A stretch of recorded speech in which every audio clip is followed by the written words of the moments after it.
HD2 Rochester and everywhere you go at WGR Rochester. The sports leader, 95.7 FM and AM 950 WGR Rochester, an Odyssey sports station. Welcome into the Sports Bar with Gene Battaglia, where the voice of the Rochester fan is heard. Pull up a stool and join us at 866-4326. This is WGR Rochester, and the Sports Bar with Gene Battaglia is on now. 2 hours of sports talk excellence here in the Flower City. The sun is out. You found us. Thank you so much for making us part of your day. 95.7 FM, AM 950. We're also streaming for free on the Odyssey app. As always, we're on the air locally, 1 to 3 Eastern time, but that doesn't fit your schedule, then just download the Odyssey app, and you can listen in the afternoon. You can, on your way home, you can listen in the evening. We're on YouTube and Twitch as well. So same sort of deal. If you missed the show, go back and watch it later, as we appreciate everybody on all of our platforms today. If someone told you this time last year, hey, yeah, in the 2026 NHL draft, the Buffalo Sabres will be picking 4th overall, you would say, that sounds right. Everybody's fired, everybody's and fired. here we are again. What are we doing? Everything sucks. Wow. This is why we love sports. You don't see things coming your way sometimes. Welcome on in. That's the voice of Tim Schneider, our fine producer. Dan Drumming also doing his work in the background. Fun show we have today. Now, if you were there yesterday, I kind of teased who was coming on today. Paul Hamilton. Unfortunately, Paul's not going to be able to make it, as right around now, Jarmo Kekalainen is actually going to address reporters. Interestingly enough, at the Bills facility, it's like the Bills, hey, same ownership. They lend out. There's nothing going on in Orchard Park right now. So the war room for the Buffalo Bills used by the Buffalo Sabres. And because they're all down there right now, well, why not use the media center down there? So Jarmo Kekalainen will talk about the trade last night, and maybe about Tuck, or maybe about whatever's next. So maybe we can get Paul on tomorrow. But in terms of a pinch hitter, this guy's one of ours, in my opinion, because for many years, you heard him filling in, as well as hosting pre and post for the Rochester Americans and the Intermissions, Brayton Wilson, now with WBEN. Brayton, this is a kind of a 2-for-1 here, too, because Brayton got the tour yesterday of the new facility, and you can give that kind of follow as he walks you through the quarters and all the neat stuff that you could check out in the new stadium for the Buffalo Bills. Brayton Wilson, WBEN, joining us here at about 1:25. Next hour, it is a Wednesday. PJ Glasser, our betting expert, will be joining us, as a lot of baseball going on. We've got the day-night doubleheader for Cubs and Mets. We've got the Yankees going against Scooball. So some interesting things. And, of course, the World Cup. And I don't know how to bet the World Cup, but that would make it more interesting, right? How many games we got tonight? 5, including Canada, Switzerland coming up at 3 o'clock. So lots of action, World Cup. We'll also get PJ's thoughts, since he does live in the Beltway. Washington with the number 1 overall pick, taking the forward from BYU last night. Boozer going to Memphis at 3. We're going to be hockey-focused today on the show, though, too. So PJ Glasser coming up. Brayton Wilson, hour number 1. 585-866-4326. That's the Good Smoke Barbecue and Pub Wingman line. Award-winning barbecue from Good Smoke Barbecue and Pub. 135 West Commercial Street, East Rochester. GoodSmokeBBQ.com. How did the Buffalo Bills get Josh Allen? Well, it was kind of like climbing a ladder, because if you remember, Bills weren't in a position to actually go up and get Josh Allen from when the season ended. And that's why Brandon Beane pretty much is here today, got his golden ticket. He came up with a plan, he executed it, and he got a franchise quarterback that many, including myself, was like, no, don't do that. And sure enough, the Bills were able to pull that off. They made the selection, and it has paid off. Now, will it ultimately play off in a championship? I don't think that's Josh Allen's fault. Josh Allen's doing everything he can up to this point. I will defend him in that regard. But to go back to how it all began, the Bills in that draft had 2 first-round picks, but they couldn't really kind of move up. They were stuck at 22 and 23. And to get up just a little bit in that first round, the Bills used a player from, I don't want to say an area of surplus, but an area where they had an idea. They sent a guy who was their starting left tackle for the better part of 5 years in Cordy Glenn. Cordy Glenn had a brand name. Cordy Glenn. You look back now like, okay, Cordy Glenn, sure, whatever. Hey, at the time, Cincinnati viewed that as a, you know what, for us just kind of sliding down here a few slots to pick 22 or 3 or whatever it was, and we'll move up to 15. Sure, that's not a bad thing. We'll make that work. And that enabled the Bills ultimately to move up even further when draft night, when Allen was there at 7, Tampa Bay was on the board. Let's make the move. The Bills jump up and they get Josh Allen. So it took some advanced moves. I think that's what pretty much everybody's hoping for here when it comes to the Sabres moving up to number 4 because, all right, we've been here before. Like, as I've joked, oh, wow, the Sabres picking the top 5 again. And I'm not going to lie. I'm not going to pretend like I know I've seen these kids coming in. You haven't seen them either. I could have saw McKenna had he, played for Penn State that one night, but he was in the World Juniors when Penn State played RIT. But here's this defenseman, or do you take this defenseman you never heard of, and maybe this forward you never heard of? This isn't the NBA, right? It's not the NBA draft where, Boozer, I remember watching him at Duke, sure, or the NFL certainly, where you can have an educated opinion. You're relying on experts here, right? And sometimes it works, like Zach Benson. Wow, that ended up being a hit. And quite often it doesn't work. But this is unprecedented, where the Sabres now moving up the way they did. Could this be like that Josh Allen sort of maneuvering back from 2018 by Brandon Beane? Meaning, all right, there is some smoke out of the market that currently has the number 1 goalie in the world in Connor Hellebuck. And you could say, well, I don't think he's the number 1 goalie. I'm saying I'm pointing to the Olympics, all right? He won them that game, right? Hughes gets the glory, but Hellebuck was out of his mind against Canada. So you want to talk about performing on the biggest stage when the pressure is greatest? Connor Hellebuck's my guy. But as I'm talking today with Dan DeLorean, the question is, all right, this is what we want in the trade, Buffalo. If Winnipeg's going to move off of Hellebuck, what do they want? And St. Louis, for example, has 4 first-round picks. All right, do we just want to take more shots at the board, or do we want to get 4 and 20? Because to me, 4 and 20 and Alex Lyon or Devin Levi, maybe that gets it done. That will get the trade done, in my opinion, if you put that out there. Not 20 in a first rounder next year, but if you put a top 5 pick, those never get moved in the NHL. Shouldn't say never. It's rare. It's very rare.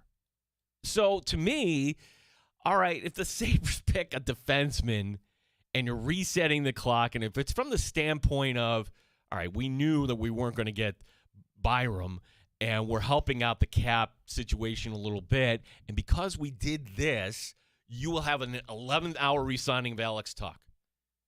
Okay, I think that's also a good alternative here, right? If that all doesn't work out, and then maybe come trade deadline, if the goaltending doesn't improve, you take a swing in that regard.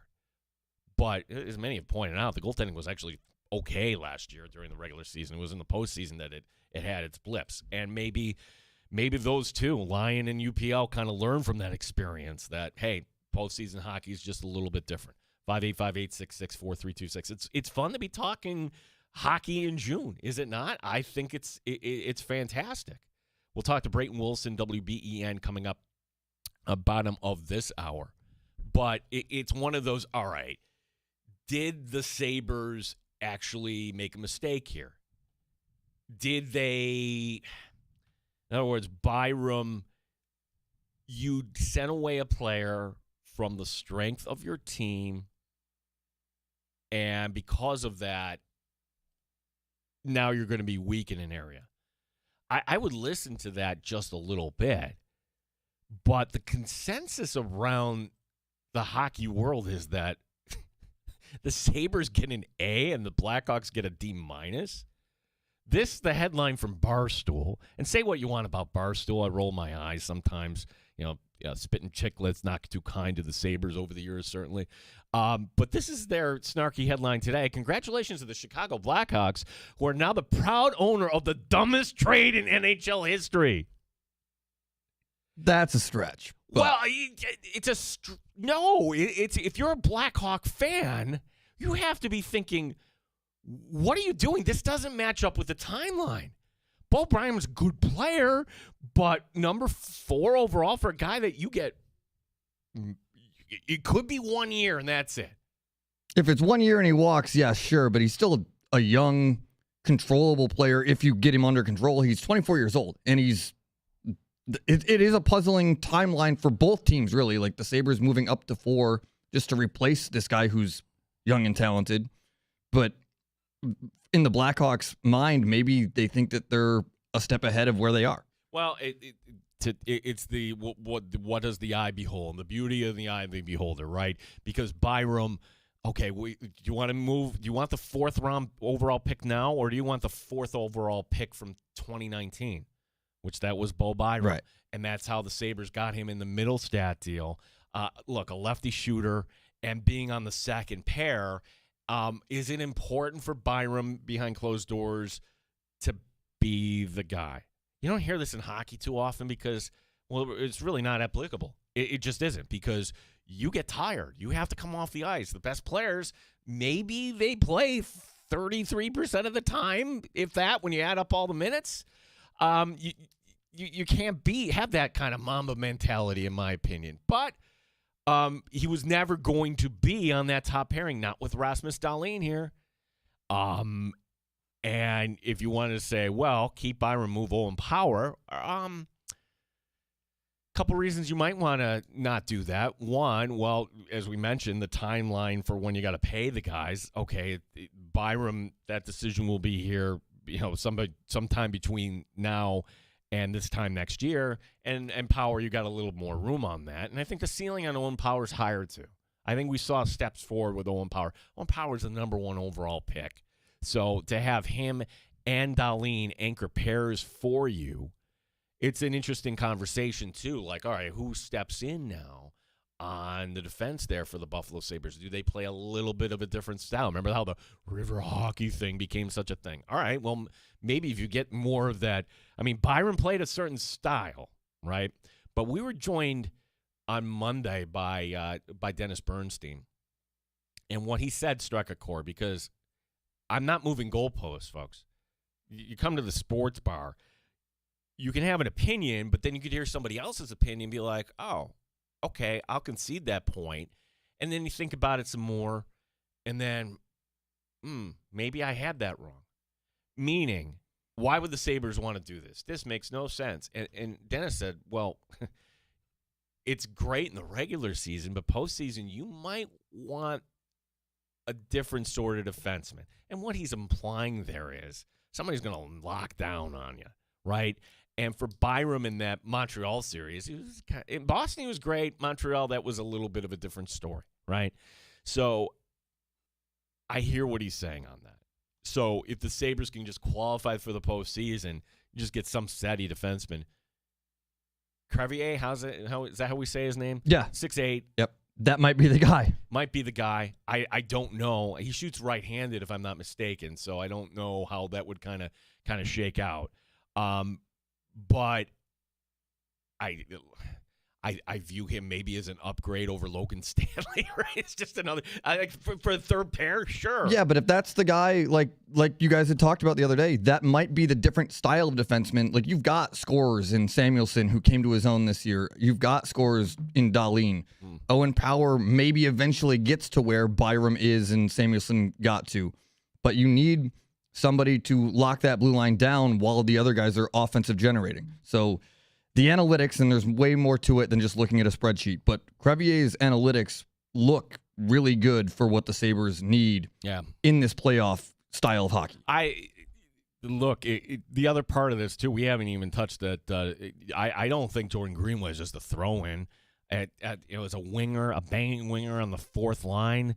That's a guy that provides a different element to your team, and maybe you can find those guys a little more readily available at the trade deadline.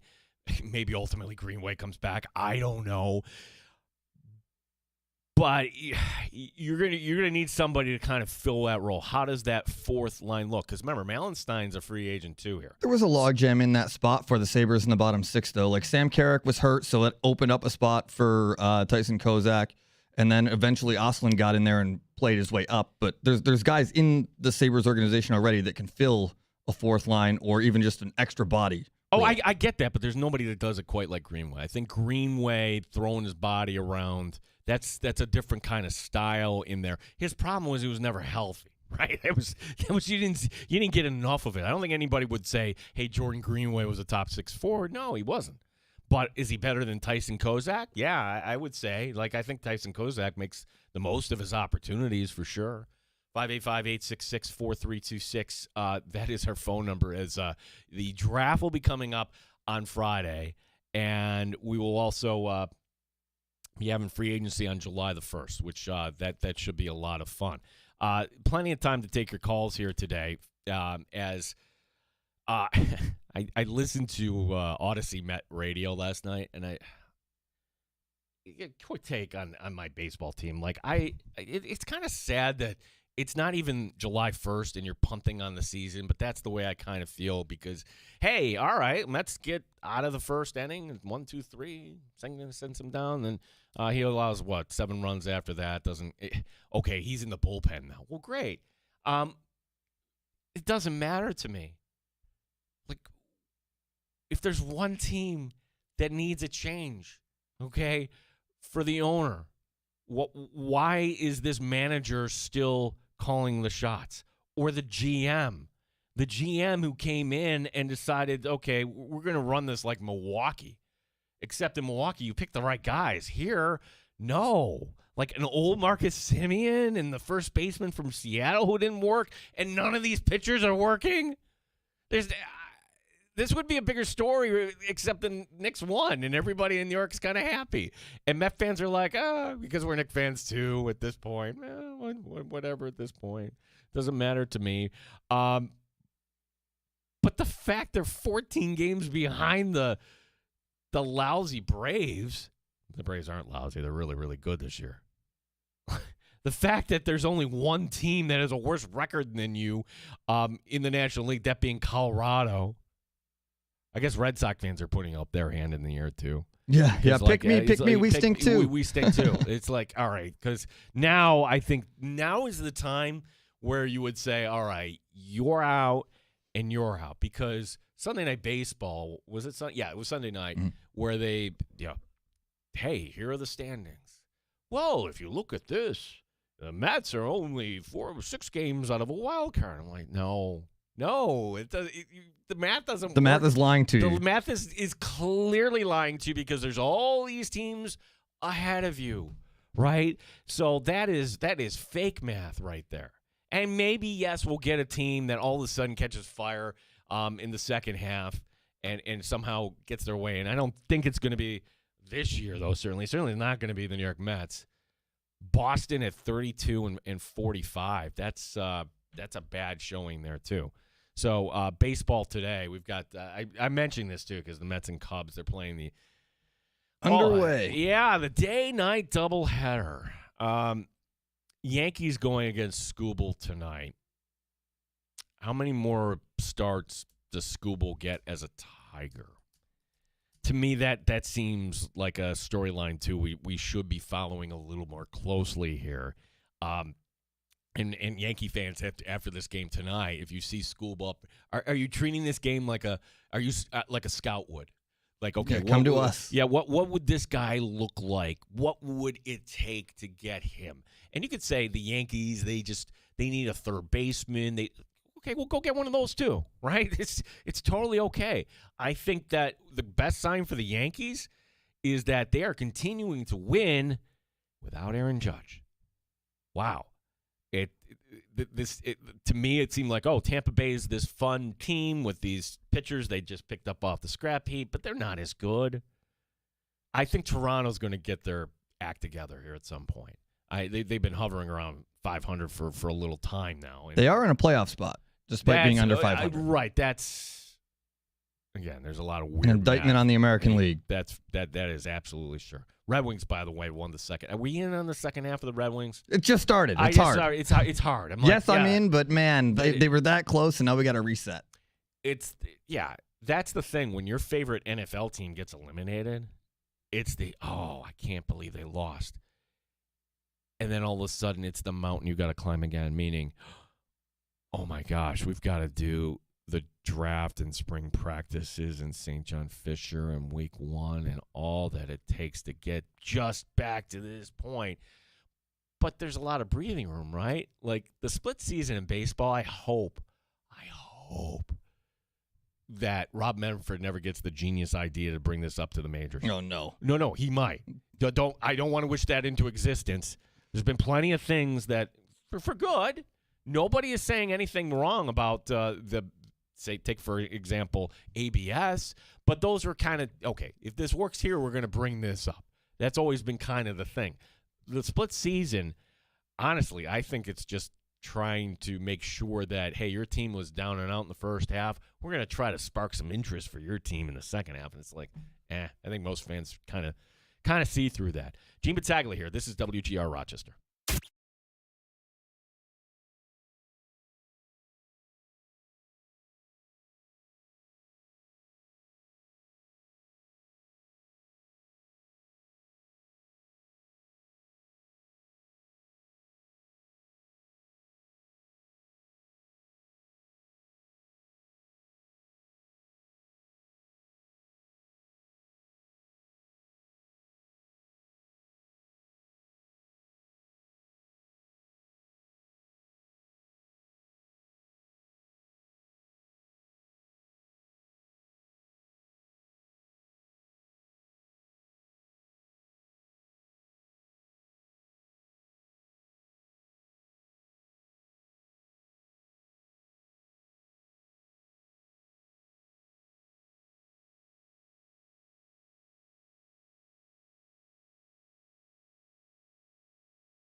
WGR Rochester. WGR Rochester Sports Update. Big trade for the Sabres, sending Bo Byram, Jordan Greenway to Chicago for the 4th overall pick coming up on Friday night. So what happens next? Marty Baron says, well, we're all thinking out. I think there's a legitimate way for the Sabres to make a trade that would be a great value of Connor Hellebuck for the Winnipeg Jets. And he's a very economical type goaltender. He's body positioning, his angles, his size. And okay, we have that guy that can steal you a couple of games in the series and win you that series.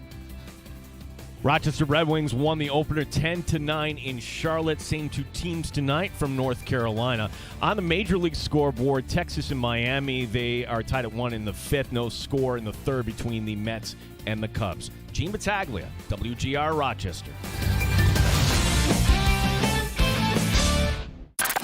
Raising the bar on Rochester Sports Talk.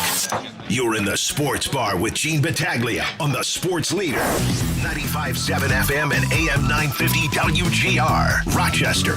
Certainly somebody who knows the culture of hockey here in Rochester.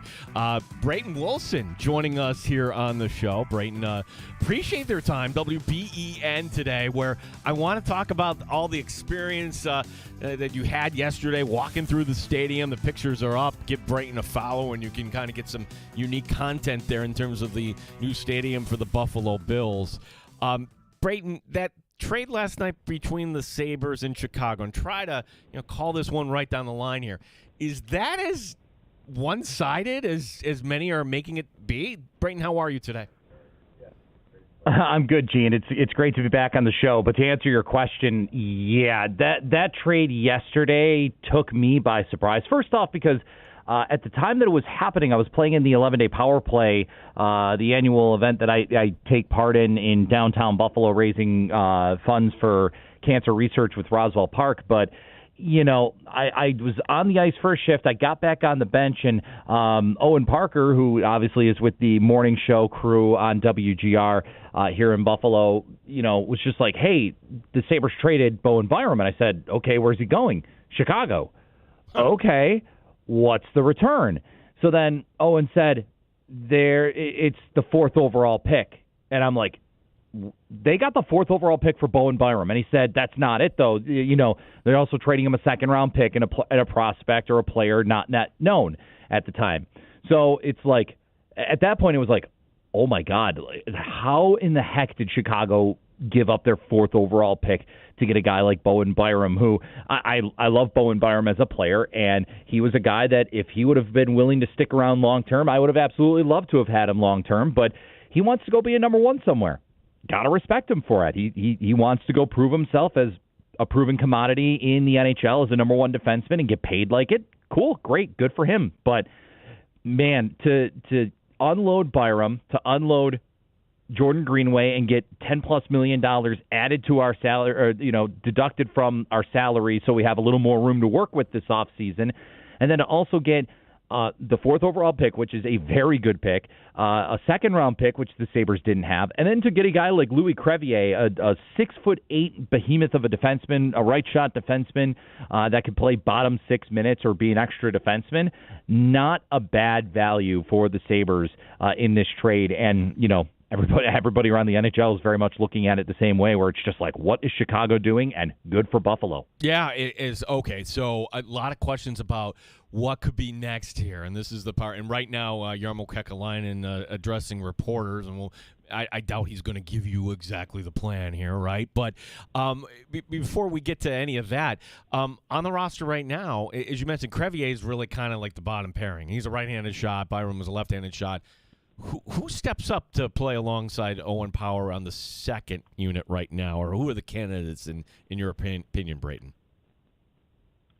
Well, I think the first thing that kind of comes to my mind is that guy even on the roster at this point? Yeah, that's sort of the thing that I hear from Jarmo Kekalainen that makes me think that the team, unless somebody in the organization already knocks their socks off, let's say. Radim Murka comes in and proves to the Sabres that he's ready to go this year. He's going to be a full-time NHLer. He could step into the lineup and play on the right side along with Owen Power. great. If that's the case, then that's maybe best case scenario for the Sabres, even though he's still a young player at the age of 19. Could Zach Metza step up and play more minutes for the Sabres? I think that's certainly possible. It is going to be interesting to see how that kind of plays out, just because I don't think Connor Timmins is that guy. Louis Crevier certainly doesn't seem like he's going to be that type of player. It is. I'm intrigued to see whether or not Jarmo Kekalainen has something that he's working on, and he kind of made mention of it where they've got a plan to try to replace Bowen Byram in the defensive group. One that Kekalainen at the end of the season said he firmly believed was the best top four group in the entire NHL. Well, now he just traded away one of those pieces, so what are you going to do to replace that and to get your top four back in that status of we're the best in the NHL?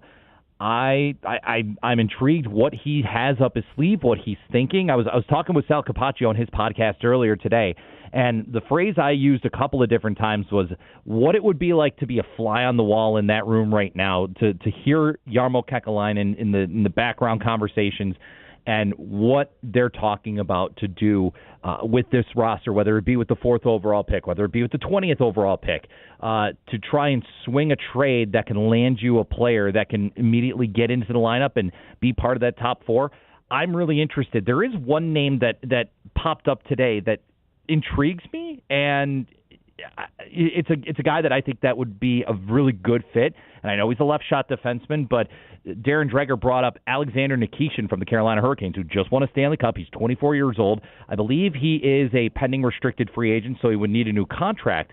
But that's a guy who's 6'3", 200-plus pounds. He's a really difficult defenseman to play against. He brings a certain offensive upside to him. He's good in his own end. That's the type of player that if Jarmo Kekalainen went after him and, say, included the 20th overall pick and maybe somebody else to go back to Carolina, is that attractive enough for the Hurricanes to say, you know what, we're going to move on from Nikishin, he'll go to Buffalo or whatever? I think that's one guy that if the Sabres want to make a move to bolster their defense, that's someone, if he's available, he would help out immediately in that top four. Well, Brayton, as you're speaking, we have breaking news here. Ow! Ow! Ow! It really hit me. I didn't know it was coming back that far. Jarmo Kekalainen in his presser said Alex Tuch will be missed. The Sabres are looking, this according to Elliot Friedman, looking to do the sign and trade with multiple sources indicating the Washington Capitals as the favorite.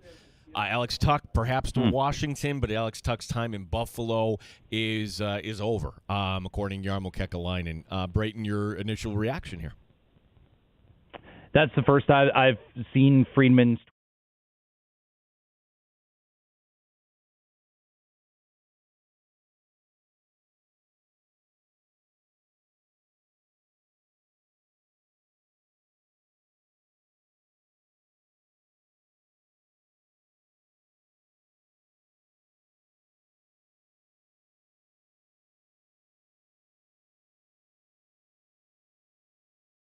and what this region can do for the Sabres when they're a winning hockey team. And, it's going to be a little bit of a downgrade to lose a guy like Alex Tuch, who's so good in his two-way game, who's one of the best penalty killers in the NHL. But he's now past the age of 30, and he wants that long-term contract, and he wants money that I don't think the Sabres are willing to come near close to giving, given the fact that they have a young group. They're trying to stay younger. They're trying to stay on that positive end of the salary cap. And even with the salary cap going up, signing Alex Tuch to anything more north of Adrian Kempe money of $10.625 million per year, that's a bit much for any team to swallow. So if Washington is the team that's willing to give it up, I mean, I don't think Sabres fans should expect too much out of a sign and trade. Probably if they could get a third-round pick, I think that's best case scenario. Maybe a fourth-round pick is fine. But, I just don't think that they're going to get anything sort of special for Alex Tuch. But it doesn't surprise me entirely with the fact that Alex Tuch is moving on and that now it seems like the plan is for Kekalainen to execute this sign and trade and move on to try and find his replacement in the lineup. Yeah, as Brayton Wilson, WBEN, joining us again. If you're just like, wait, what is he talking about? Yeah, Alex Tuch apparently is leaving Buffalo. This, according to Jarmo Kekalainen, and Washington being reported by many, including Freeman, saying that that's going to be the destination. Just so I have this clear, Brayton, why sign and trade? It's because that way the only way he can get an 8th year, which I don't know if we want to go that way, is if you do it this way. What could Buffalo really get in return in some sort of sign and trade? Is it a pick swap? Is it anything better than that? What do you think could be in the return here? So it's tough because you look at the sign and trade that Toronto just made with Tampa Bay to get Darren Radish, and Darren Radish is obviously a defenseman, and he put up one really solid good year in Tampa Bay, and Tampa Bay was only able to get a 5th-round pick out of it in return. I think Alex Tuch is a more valuable player. I think Alex Tuch is a guy that will jump into the lineup. He's a proven commodity, and I'm just seeing now with Darren Dreger that it looks like the Caps are the front runner. Kevin Weeks also tweeting out a picture of the Capitol building in Washington with eyeballs. So it seems like that steam is starting to pick up in terms of an Alex Tuch sign and trade to the Washington Capitals. But it's not going to be anything much more than probably a 3rd-round pick. I know that Alex Tuch is a valuable piece. He's been a valuable piece. He's very proven in this league as being one of the better two-way players, but I'd be surprised if they got anything more than, say, a 3rd-round pick.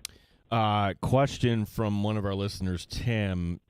Brayton, do you think things might have been different had Tuch done better in the Montreal series?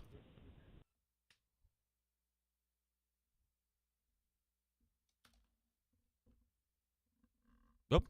Did we lose Brayton? He's still here, but we don't have, there's no sound on him. No sound on him. Okay. I'll hang up and try again. We'll hang up and try again. Well, Dan, I'll answer Tim's question. No, I don't think. Ultimately, if you hear sign and trade, that tells me this went to an 8th year. Do you want to be having this conversation in the year 2033 about Alex Tuch? That would be unusual, right? So that ultimately is like if you could get him on a shorter deal, and I understand the cap goes up year by year. Brayton, we did find him again. How much, if at all, did the Montreal series impact Tuch not coming back to Buffalo, Brayton? Yeah, sorry about that. I'm not sure what happened with our connection there, but I mean, I don't know if it really did have much of an impact. It just seems like there was such a discrepancy between what the Sabres were willing to pay Alex Tuch and what Alex Tuch wanted to make with a new contract with the Sabres. And that dates back even to Kevin Adams when he was with the team, just with the fact that they couldn't get anything done when that window opened up for them to be able to re-sign the contract.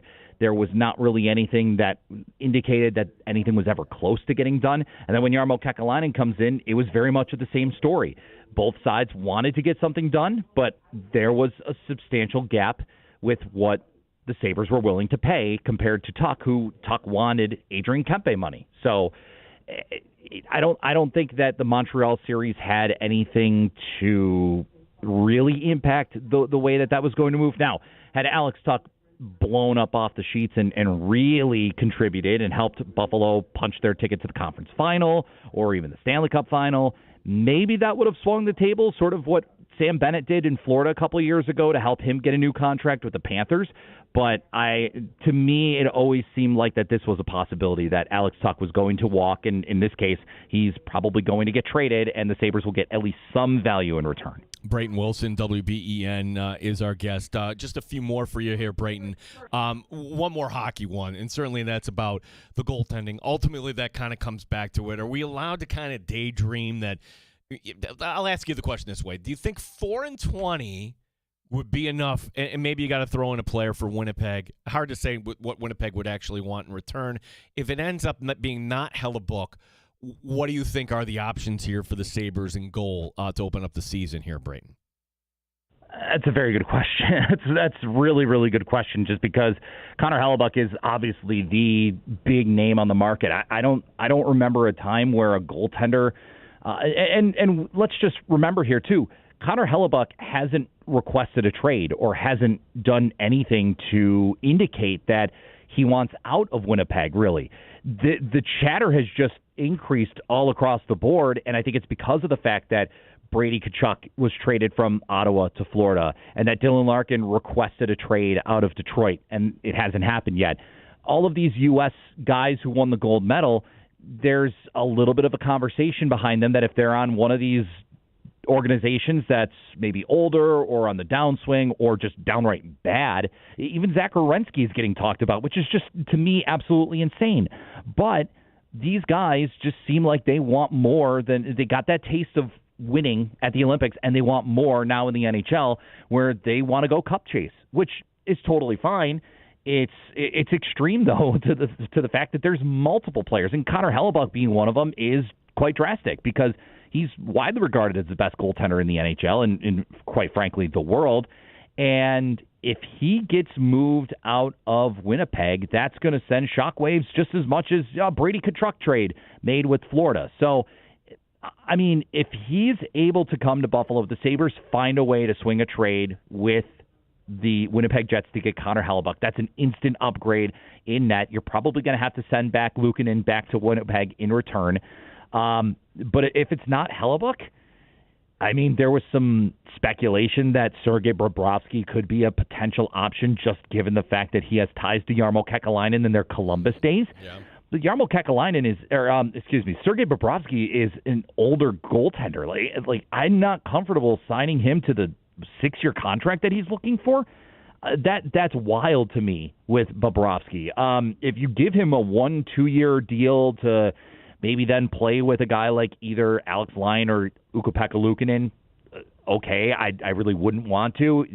Bobrovsky really took a step back in his play last year. He wasn't as good in Florida as he had been in the 2 years that they won the Stanley Cup back-to-back.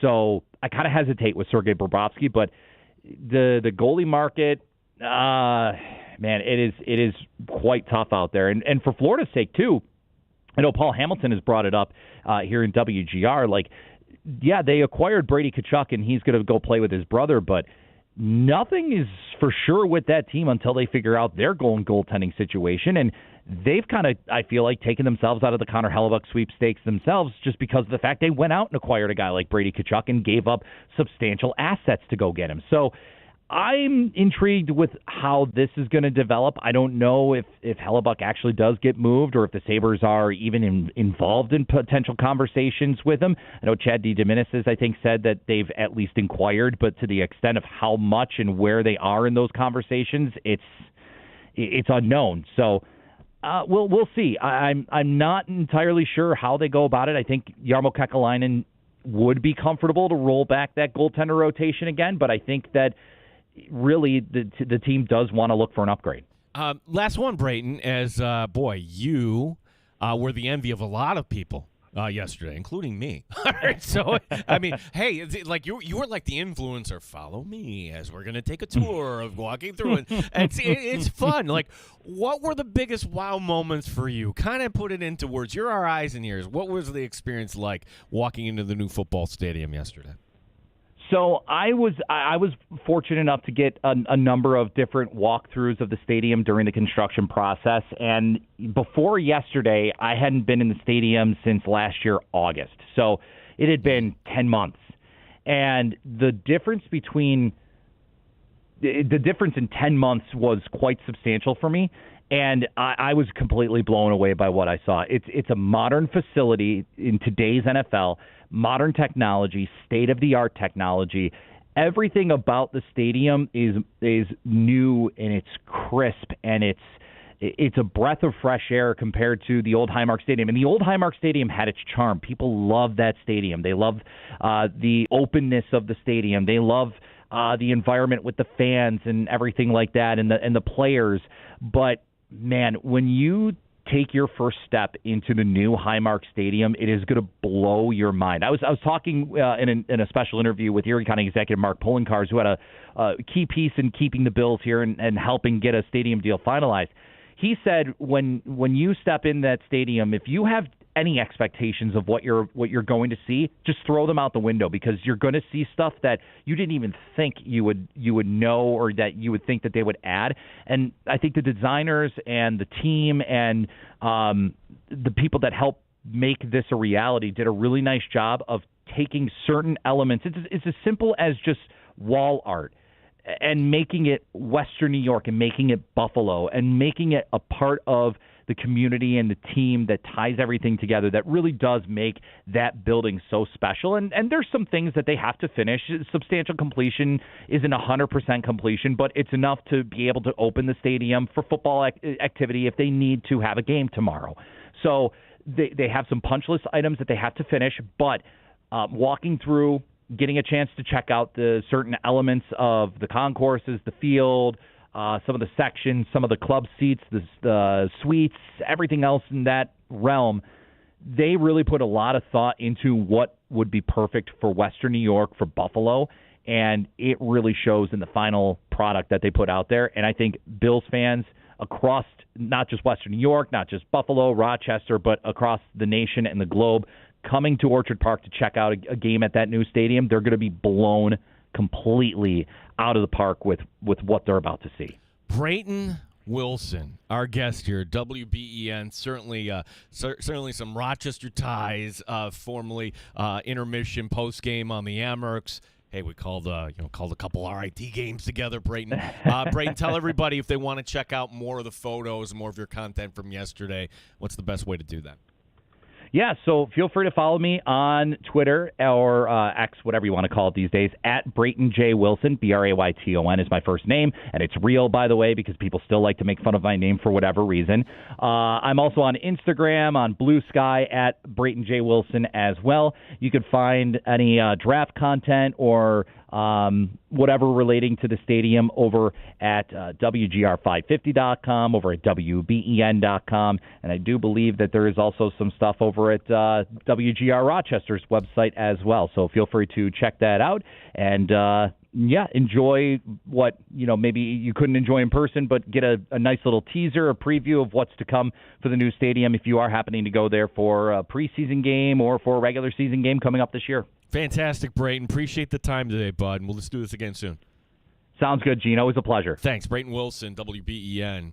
To kind of recap there, and those always are the funnest interviews. We're like, okay, we're going to bring you on to talk about the Bo Byram trade and what the Sabres could do here at number 4. We didn't even get to, all right, if you keep the pick here, what are some of the guys? Because right in the middle of that, Jarmo Kekalainen just kind of said, there's no reason to kind of pretend. Alex Tuch is not coming back. The Sabres will do some sort of sign and trade, and leaning candidate right now is Washington. If they're saying Washington, that means it's going to be Washington. They do not have a 2026 third-round pick, for the record. I know Brayton said that might be the option. They do have picks for the future, but Washington is not in possession of a third-round pick. So if they're going to get a this-year pick, it's going to be, at best, a fourth. Maybe it's a pick next year, whatever. You really don't have much leverage in this situation. You really don't. Right. He's a free agent in a week. Yeah, take something. something. You're going to take whatever Washington will give you. It's right. Like if Washington says, okay, we'll give you a 7th. All right, then you don't want, the league is not going to want to get this held up. You take it and you kind of move on. Thank you to Brayton. We'll talk more sports. After all, we're a sports station. We'll talk more. We'll talk with PJ Glasser, sports betting, World Cup. We've got baseball. We've got a lot to talk to today about with PJ in that regard. We've got time for your calls on the other side as well. 585-866-4326. That is our phone number. My name is Gene Battaglia with Tim Schneider and Dan Drummey, and this is the Sports Bar on WGR Rochester.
Rochester, an Odyssey sports station. WGR Rochester Sports Update.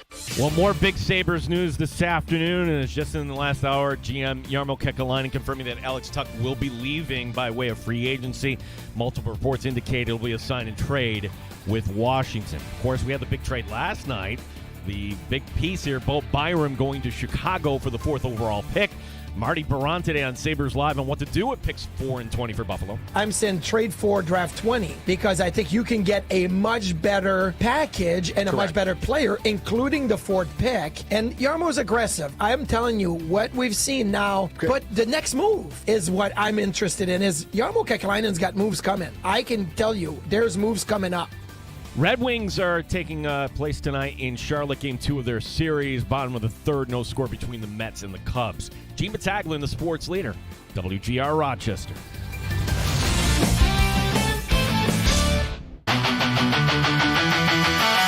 Pull up a chair, stay for a while. You're in the sports bar on WGR. Grab a drink, hang your coat, get sports talk.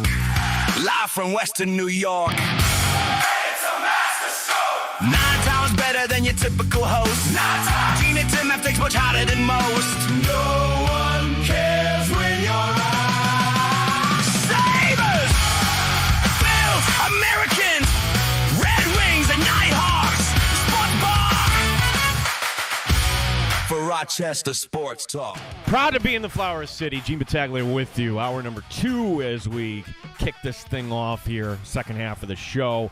We got the Mets game up. But this isn't a Mets take. This is a take on soccer. And if you're a soccer fan, you should just be beaming with pride because a lot of us on the outside, myself included, really we see the passion, but we don't get it. But to see Norway fans today at Citi Field while the action's going on, just getting up. What are they doing? Is it a snake? I think it was a snake throughout the stands, and it's basically a hostile takeover of the game as fans, and I love it. Well, it's like what you would do at a wedding there, like when you kind of do the thing and everybody gets on the train, you kind of go around, and they're doing this all in their Norwegian gear. Like you could picture the bright red and the blue, and some have Viking hats on, and this isn't the only, the Scottish fans in Boston, say, for example. It's been a lot of fun. Wow, sports can be fun. That's because in Major League Baseball, in particular,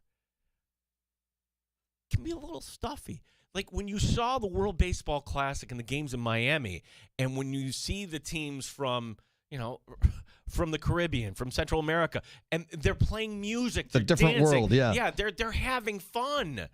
Like, we take our sports so seriously. Like, oh my gosh, we like we're involved in the game. Like, we can't detach ourselves and just kind of have fun with it. I want to watch the game. Don't get me wrong, and I'm all set on the vuvuzelas or whatever in soccer. But look at how much fun those fans are having. Like, I clearly think that they don't give a damn about the game. And if they're in my section, maybe I'm a little annoyed because I'm actually trying to watch the game.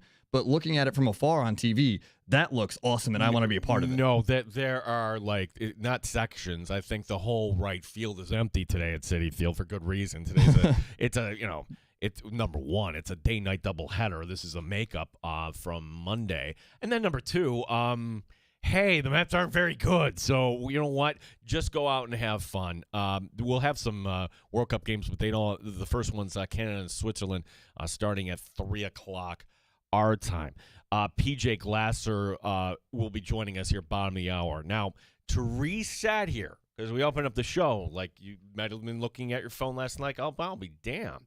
Like the Sabres got the number 4 overall pick for Bo Byram. Then you think about it, and then you realize and you just do a little reading, the universal take is that Chicago's dumb on this. Like Bo Byram is an okay player, but he's not the sort of talent that's going to transform this team to A, make the playoffs, and B, make a deep playoff run. No, that is not the type of move you make if you're the Chicago Blackhawks, who are still building. Now, for the Sabres, all right, where do you go from here?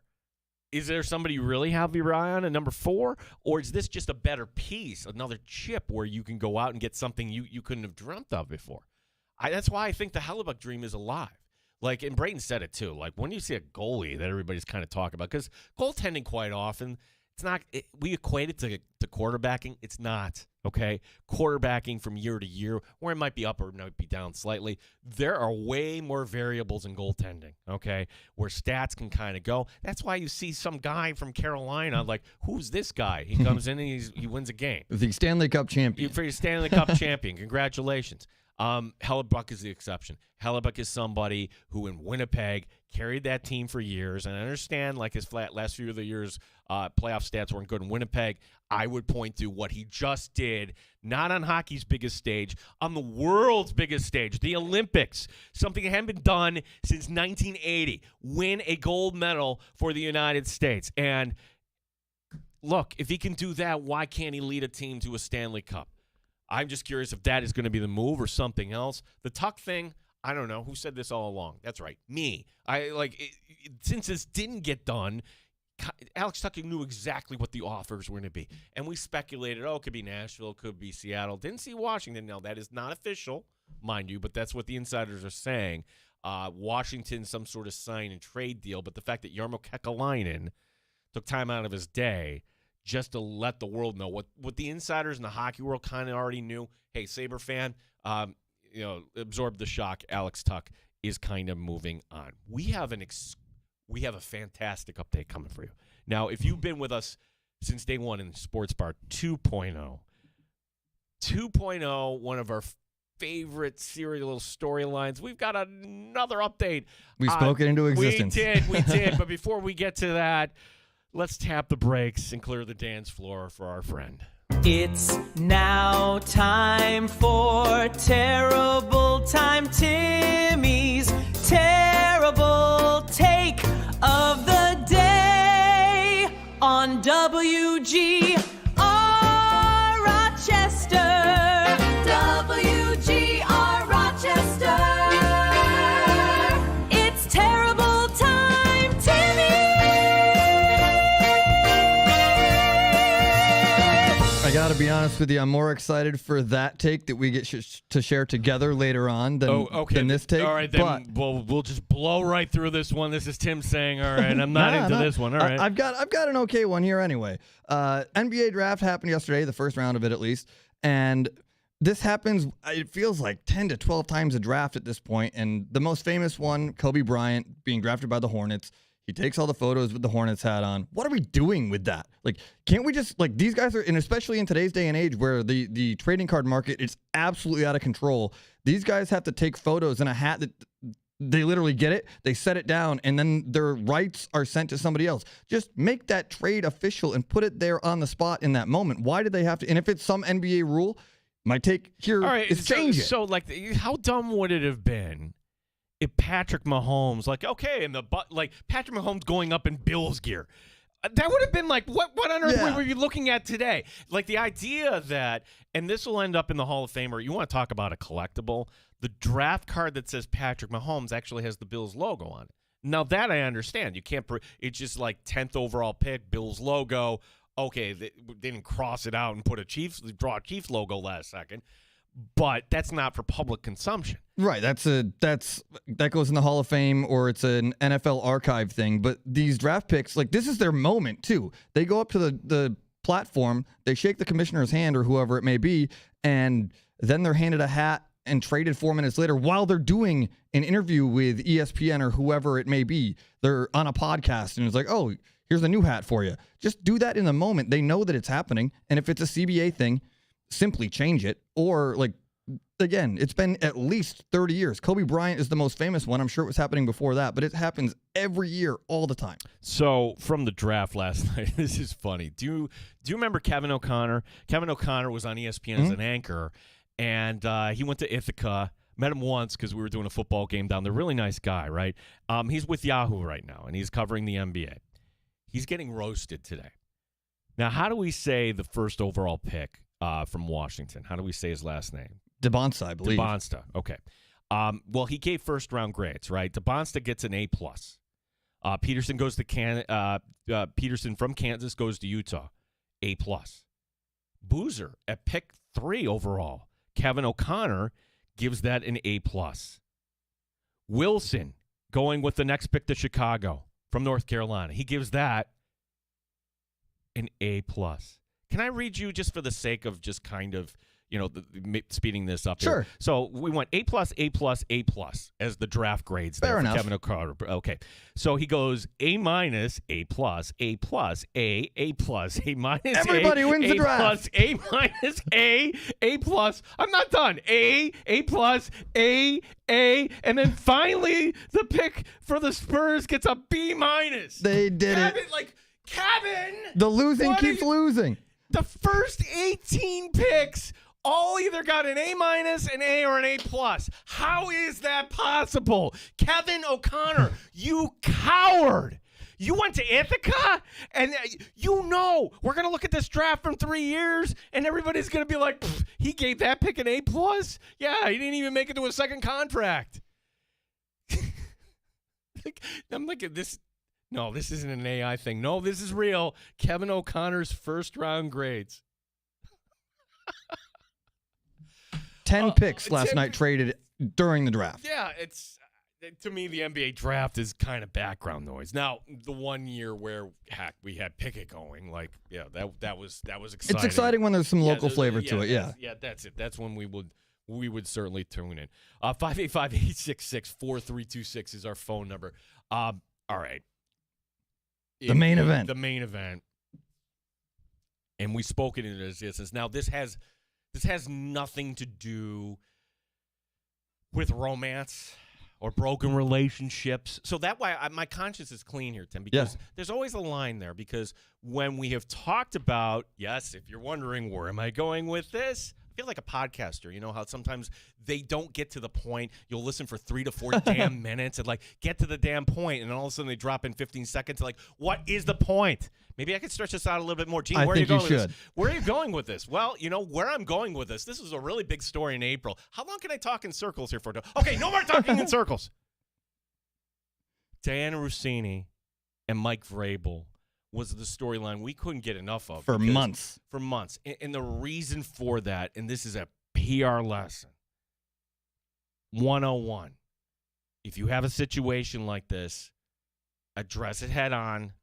It will really sting for 24 hours, maybe 48, maybe for a whole weekend, whatever. But then people will move on. But if you lie, the mob, the public, they're going to be out for vengeance, and they're going to dig, and they're going to dig. So when we saw those pictures, of intermingling the hands, poolside, wait a second, that doesn't look right. That's an NFL insider and a head coach, and he's married, and isn't she married? What is this all about? What is this?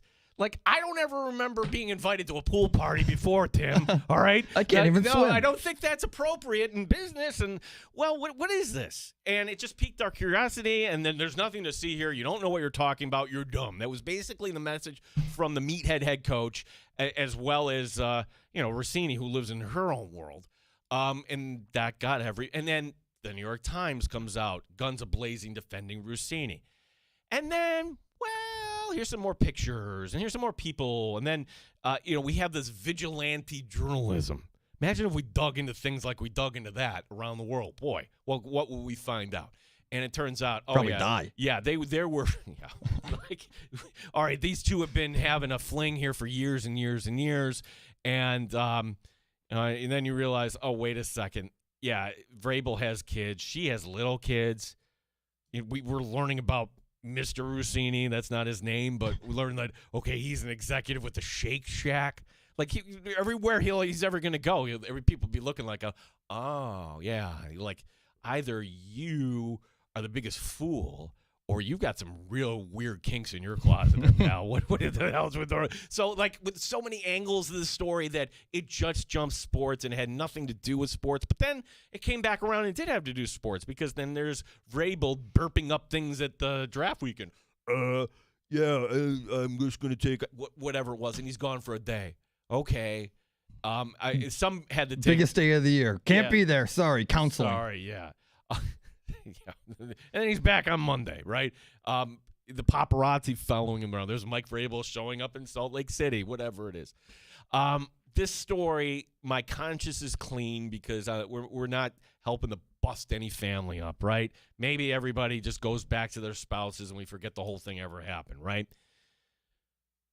But if I asked you, and there's people in this business that are going to be out to get you, and for Diana Rossini, she's going to be viewed as somebody who kind of did things unethically to get the story, right? Like, obviously, kind of, sleeping with one of the people that you're covering. How did you get that info? Like, that's fair game to kind of question that. And so now it's being reported by multiple sources what Diana Rossini's salary was. And this is fascinating to me, Tim, because for people that want to get into this business, what is it that you make? Not a lot. Here's what I make. Here's what I make here from Odyssey Rochester for hosting the sports bar. I make base $25,000. That's it. I bust my ass off selling advertising, and I do things outside of here. So I think if I'm going to talk about Diana Rossini's salary, that therefore I should tell you what exactly I make, and I tell young people who want to get into this business, you need to sell. They look at me like, ugh. Now, could I have moved on and actually, because Jeremy White doesn't have to sell. Now, Sal Capaccio doesn't have to sell either, and he busts his ass off too in a different way. But you get to a bigger market, my point is you don't have to do those sort of things, and I'm not complaining. But I figured let me just kind of get that out of the way and just tell everybody, hey, this is the way it is in our business. So when I tell you that, does this sound a little like jealousy? Maybe. What do you think Diana Rossini was making from the New York Times /Athletic? I find this jaw-dropping that her annual salary was close to $800,000. I knew it would be six figures just because of her TV presence and where she came from prior, but it was almost double what I thought. I was thinking like 4, maybe 5, and to have it be 8 is extravagant. That is jaw-dropping. And I would think that if you were a nuts and bolts reporter from the New York Times /Athletic, that's how it got out.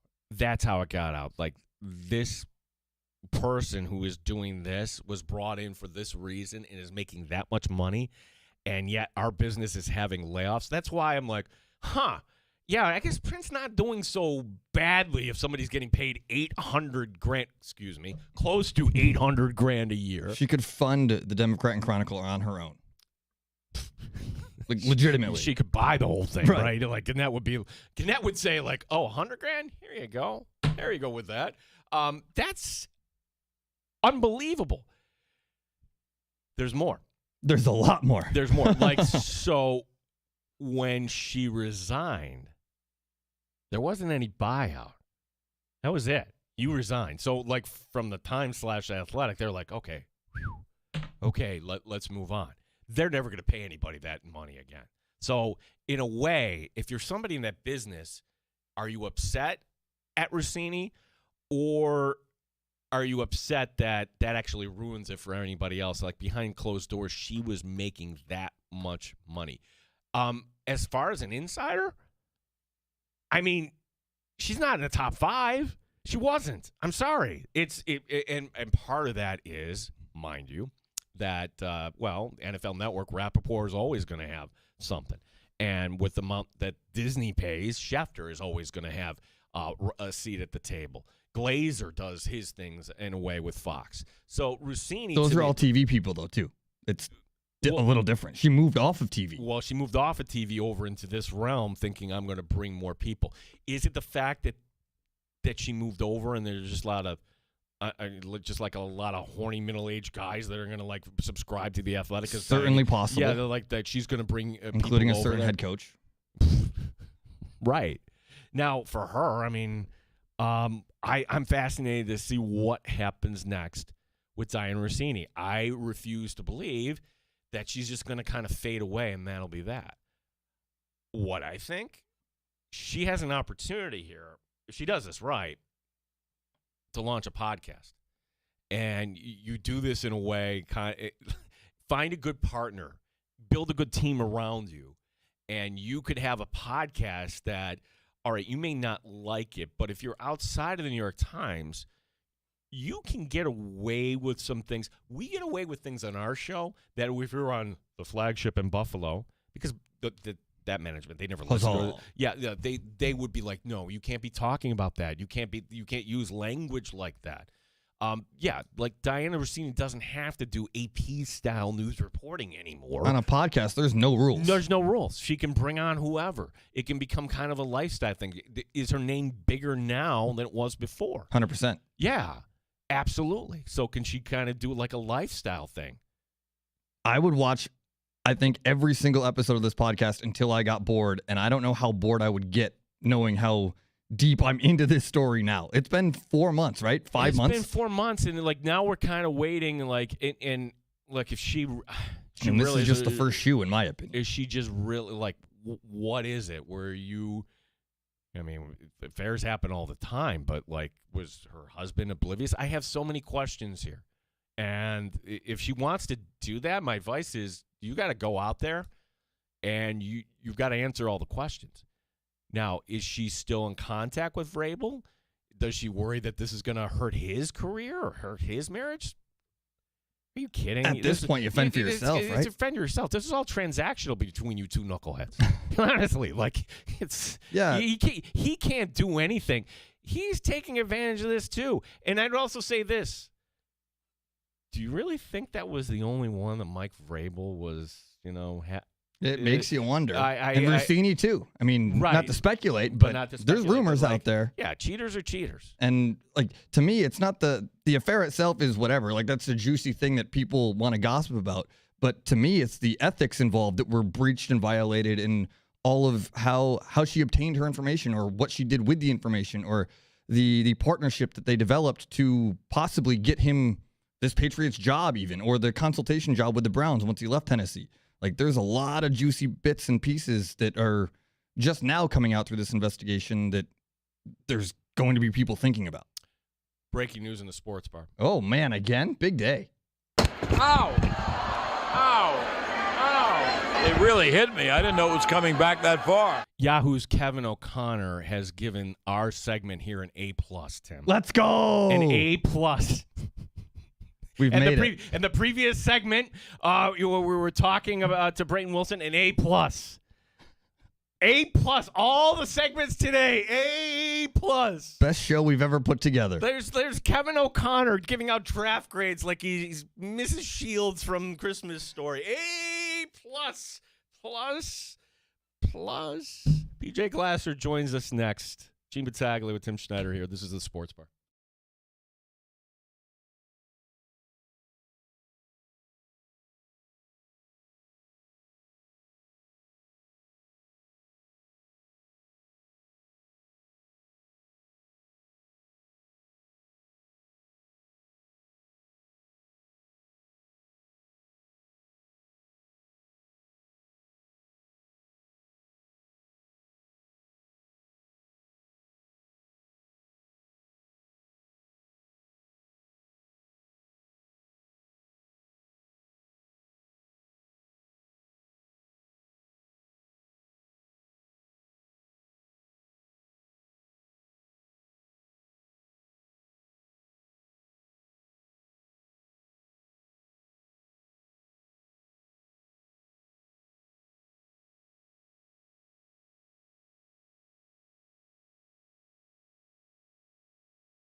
Rochester, the owners of this radio station are looking for you. Call Mike Johnson at 585-423-2946. Odyssey is an equal opportunity employer. WGR Rochester Sports Update. Alex, talk time as a Buffalo Sabre coming to an end. GM Jarmo Kekalainen confirming with reporters today that Tuck will be leaving via free agency. Multiple reports indicating that it'll be a sign and trade with Washington. A big trade that is official. Bo Byram and Jordan Greenway going to Chicago for the 4th overall pick coming up Friday night. Marty Baron today on Sabres Live. He's saying what we're all thinking about. I think there's a legitimate way for the Sabres to make a trade that would be a great value of Connor Hellebuck for the Winnipeg Jets. And he's a very economical type goaltender. He's body positioning, he's angles, he's size. And okay, we have that guy that can steal you a couple of games in the series and win you that series. Red Wings in Charlotte tonight. The Mets up 3-1 against the Cubs. They're in the 5th. Gene Battaglia, WGR Rochester. Top Shelf Sports Talk. You're hanging out in the sports bar with Gene Battaglia on the Sports Leader, 95.7 FM and AM 950 WGR, Rochester. So we might have Christian Pulisic available for Team USA coming up tomorrow night, but I mean that would be nice to win, but it's not vital in this one. Maybe you rest him. I don't know how they're going to play it.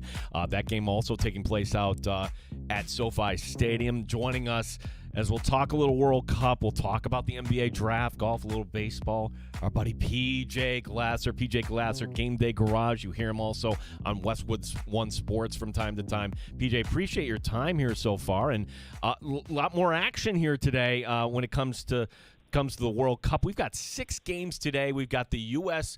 tomorrow night. PJ, are you staying away from Team USA tomorrow night because you're not getting plus money? They are favored, but only by just a little bit on the money line. Your thoughts here about the U.S. and the World Cup in general? Appreciate your time as always, PJ.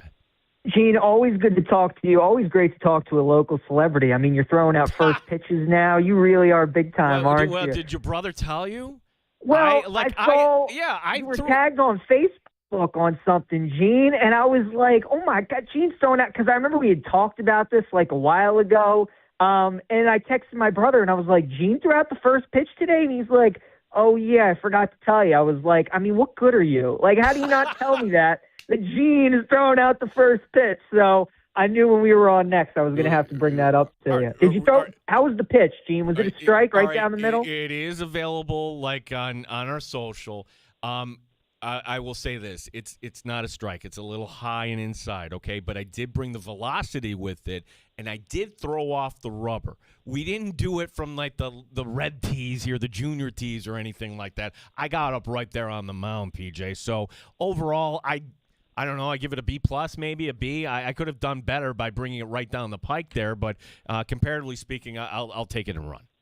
Gene, how nervous were you? And then also, how many practice pitches? Like, were you out in the front yard with the wife just loosening up the arm a couple days before? Like, I need to know what the prep work was like. And then when you were standing on the mound, how nervous were you to throw that first pitch? Well, I'm nervous and kind of grumpy all the time, PJ. So, like, that wasn't anything else, as Tim could kind of attest to. But to answer the first part, I went over to the local high school. Most of the high schools around here, I don't know if they were this way in Maryland, but it's like, it used to be like, okay, go over to the high school field and play ball, but a lot of them now, they're these big palaces and you can't get on the field, right? Well, the local high school, we're in the district of, the mountain was there, it was really kind of worn down, and I practiced, but it's a little different when you're doing it from a mound, PJ, so. Well, Gene, congrats. I know, I was still... My brother, I couldn't believe he didn't text me about that, but I saw you were tagged on something, so I had to bring it up. While you brought up your brother, because then I saw him, right? We've run into each other twice. Like, you would think like Rochester is like the little teeny tiny town, right? If I'm running into your brother twice, and he's only been here a couple months, but first time we were out, he came out to trivia night. Last time was, I was actually over the Red Wing box office, and I saw him kind of walking in, and I'm shouting him like, hey, we got to have you come in some Wednesday and just hang out with us. Would love to hang out while PJ is coming out and giving his picks. And he's like, I gotta work. I don't know. And then he scooted off. So I want you to know, PJ, we are extending the invite to your brother who's interning for the Rochester Red Wings.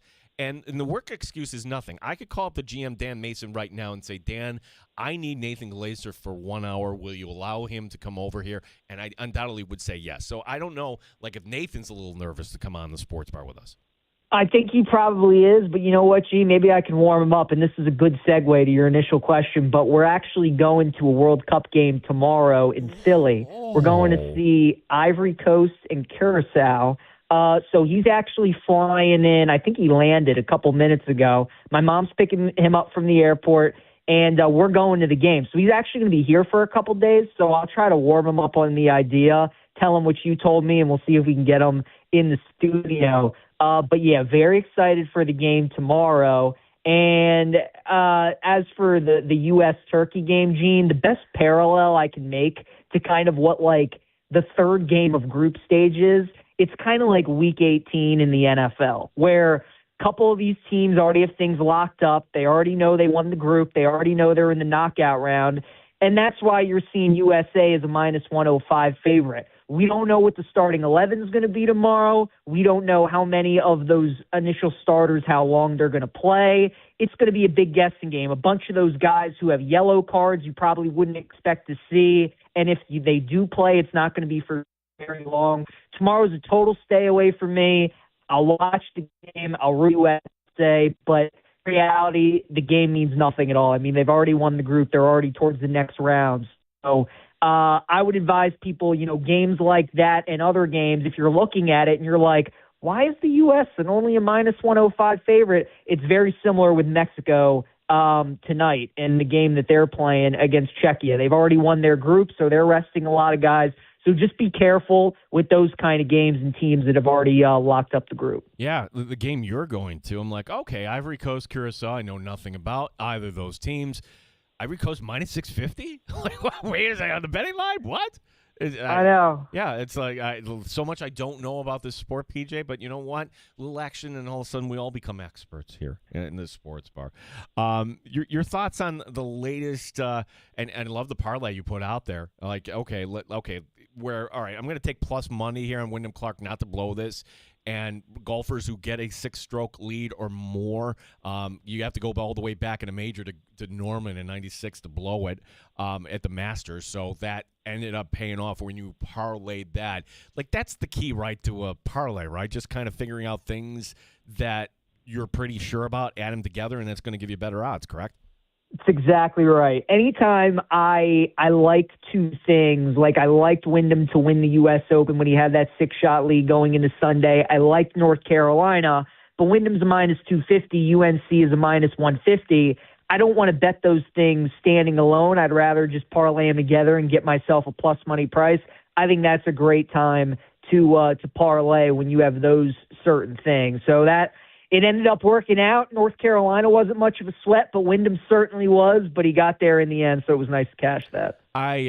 This is my annual, semi-annual thing. I'll say this about the NFL draft, and why not in the NBA draft? Probably would have paid more attention last night, PJ, if we could have been following along your advice and everybody else about like not like I could pick up the phone and ask any GM what they were thinking here. But your thoughts in general on the NBA draft last night as you lived down in the Beltway? Did the Wizards get it right? I think they did. Bansal was the guy that I wanted, so I was pleased that they took him at the number 1 overall pick. Gene, I got to be honest, though, there was a little split second where I was a little startled because Adam Silver read off the government name, and I didn't know what AJ stood for. So when he read what the A stand for in Nice, I'm like, what are the Wizards doing? And then he said DeBonsa, and I was like, okay. I wasn't prepared for that, though, and it's funny to kind of see the videos and a lot of people who felt that way this morning. I think the Wizards got it right at 1. Utah, they were in a good spot at 2. Whoever the Wizards took, you just take the other guy. That's what they did in Peterson. And then some of the other first-round picks I really liked. I loved Sacramento getting Acuff at 7. I thought that was great value for them. Look at Calipari's track record, Gene, with guards that he's had in college, whether it's been Rose or SGA or Booker. I mean, you could name a bunch of different guys, John Wall. And Acuff might have been one of the better ones he's had. So you would think his game's going to trade to the pros. I think the Kings got a really good guard at 7. Adai Mara going to Oklahoma City at 12. I mean, Gene, like that was just the perfect fit. When he was there for the Thunder, that was a no-brainer how he just fell into their lap. They struggled in the Western Conference Final against Wemby. Chet Holmgren was clearly a liability. So what do you need to do this offseason? Go out and get another 7-footer that can help you guard the alien, and that's what they got in Mara. So I love that pick for Oklahoma City at 12. And then my guy out of Bama, LeBaron Philon, going to Philly at 22, I thought was really good value. His draft position was about 17.5. So to get him at 22, I thought good value for Philadelphia. Another guard to play along with Maxey. And I think Philon's going to be a solid player in the NBA. He really developed his three-point shot. So those were probably my 3 favorites. Philon, Mara, and Acuff I thought were 3 really good picks in the first round. PJ, the Yankees still in first place without Aaron Judge. Now, it's not like they dominated over Cincinnati, but I think they have an interesting stretch here where tomorrow they open a series at Fenway. And look, the Red Sox are down and out, right? But those are always interesting, right? And they'll be kind of, capturing our attention here this weekend. I find it interesting they didn't put the Yankees as a getaway Wednesday game. Like, it's going to be a tight turnaround. Oh, on top of that, they get Skubal tonight. How many more starts do you think Skubal gets for Detroit, in your opinion? It's a great question. I would think it's probably whatever you would set a theoretical over-under at, I would take the over just because with him coming off the injury, I think teams want to see around the league that he's still Tariq Skubal because if you're going to trade for him, you obviously just have to give the entire farm away. So I would think Detroit's going to start him as much as they possibly can so teams can see he's still good. He's still one of the best, if not the best pitcher in baseball, and that is all the validation that they need to go out and trade for him. So obviously got a good opportunity today against the Yankees. I don't think they're going to, have him throw like 100 pitches. You obviously want to ease him back into it and then ramp him maybe in his second or third start back, or maybe even the fourth start. But I think he's going to pitch well today. I think he's going to be good for him for the next month. And if I had to put a number on it, Gene, I'd say starts, including today. I'll say Skubal starts 5 more times for the Tigers before he gets traded. Yeah, the trade deadline is Monday, August the 3rd. PJ Glasser, Game Day Garage, Westwood 1, our betting expert here. As far as the action tonight, is there anything you like? We've got Shohei Ohtani on the mound in Minnesota. We've got Game 2 of a Cub-Met split doubleheader. Jays are home against Houston. Anything pique your interest on the schedule tonight here, PJ? Yeah, Dodgers-Twins, great pitching matchup. Ohtani, as you mentioned, going up against Joe Ryan, who's been really good for Minnesota this year. Ohtani's finally been human the last couple starts, Gene, but I think he bounces back and pitches well against Minnesota tonight. I think Joe Ryan pitches well, too. So I like the first 5 under 4 runs in that game between Dodgers and Twins. Phillies and Nationals, I like the over 9.5. Those teams combined for 23 runs yesterday. You have Miles Mikolas going for the Nats, who absolutely stinks. Aaron Nola is not very good either for the Phillies. And this Nats offense just continues to hit the baseball, Gene. So game like that, getting under 10, I'll take the over at 9.5. And then another game that I like for Astros and Blue Jays. I'm a big Trey Savage guy. I think he's a superstar. His home and road splits, though, pretty drastic this season. On the road, 2.2 ERA. At home, 5.40 ERA. And I think it's gotten a little bit inflated because his last 4 starts has come against divisional opponents that obviously know him a little bit better than some of these other teams do.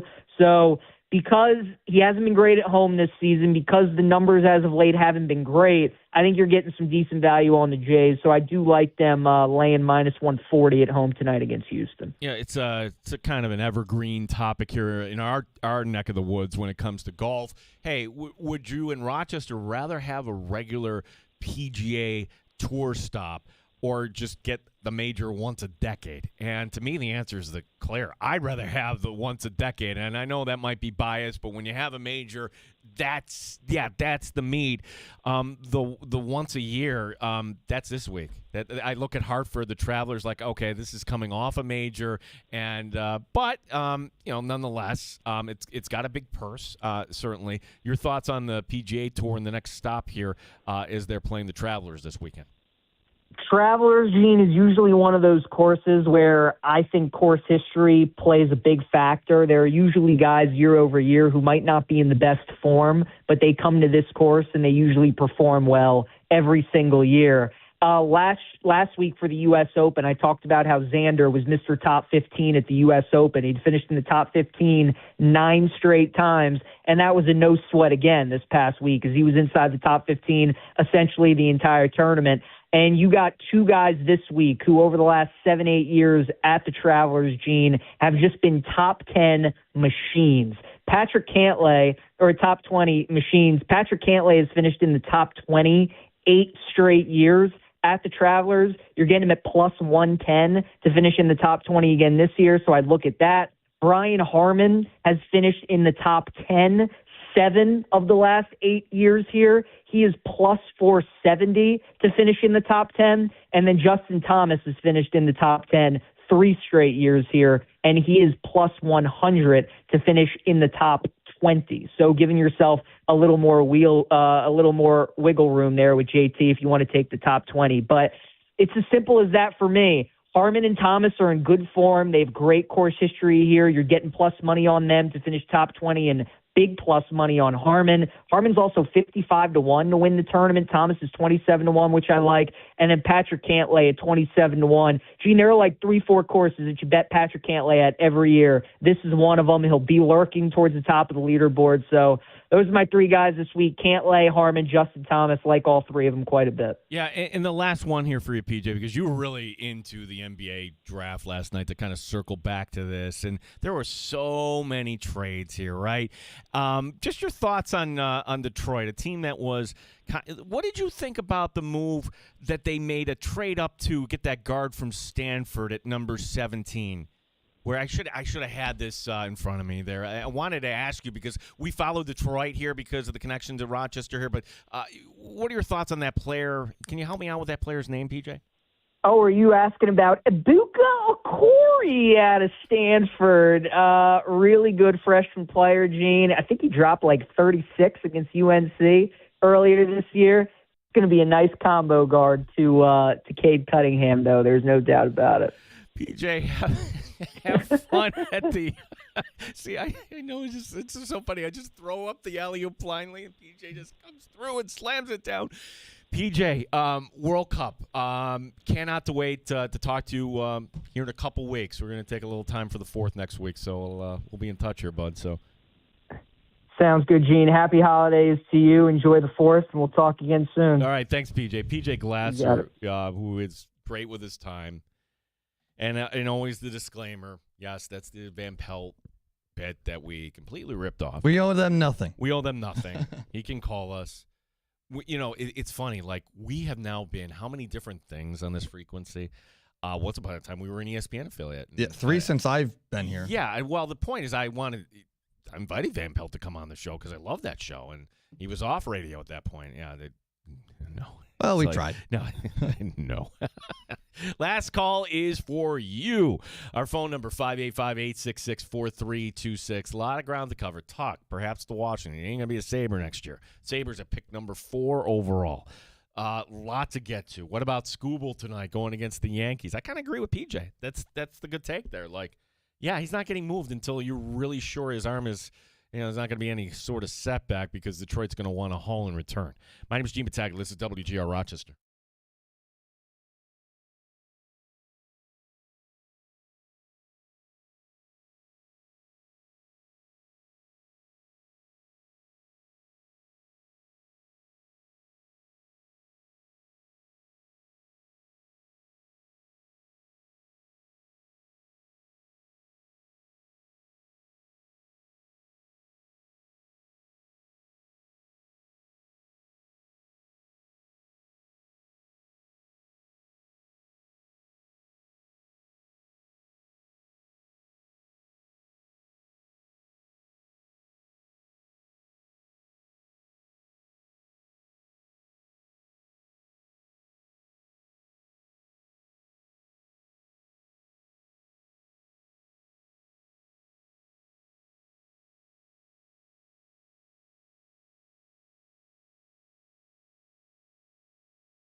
with no chaser.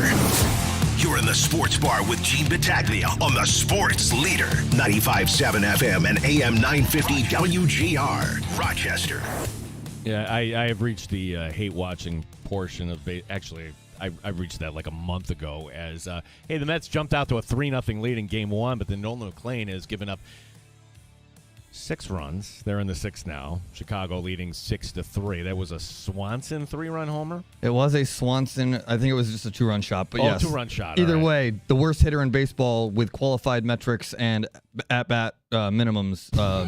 Worst hitter in the sport. All right, he was due. He was due. Here you go. And the funny thing is, like, the Mets broadcast, they're just cutting away to the Norway fans. They don't care. They don't know what they're watching, and they don't care what they're watching. And they're just, every at-bat, they're just dancing. They're doing the snake. What is that when you do the little train when you're wedding? I don't know, but they of course, they did the row thing earlier, too. So, yeah. Norway having a blast. New York City not having a blast. No. Still hungover from the Knicks win, though, so it's okay. No. Lots of rumors surrounding the Buffalo Sabres, but let's kind of recap here because this all happened while we were on the air. So, Jarmo Kekalainen met with Sabres media, and he kind of said the thing we were all expecting, right? Hey, Alex Tuch's not coming back. And he talked in the past tense about Alex Tuch. So, just took the high road on stuff. Didn't say signing. You said signing trade is an option, and then you have Drager and others reporting that it is likely going to be Washington. Now, what is the best case scenario you could hope for? A 4th-round pick. I would just say this, and we have so much time here, so I can't tell you what that Amerks roster is going to look like. Here's what I can tell you how it looked like at the end of last year. Like, yeah!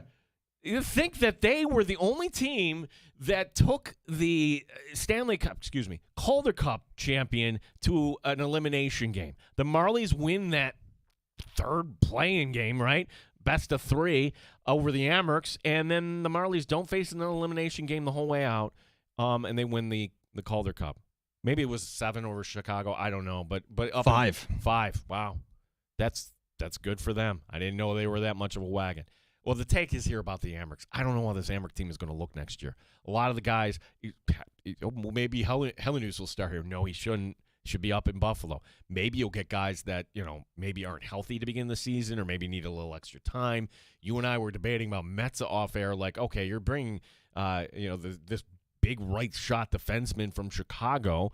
Does that force Metza down? Damn it, the music means I'm out of time. Tell Shope I want more time here. Just do it. Yeah, I control the reins, right? Yeah. Nobody's stopping if I don't. Nobody. Will we get in trouble? Who knows? Who knows? I guess today's the day we find out. We will.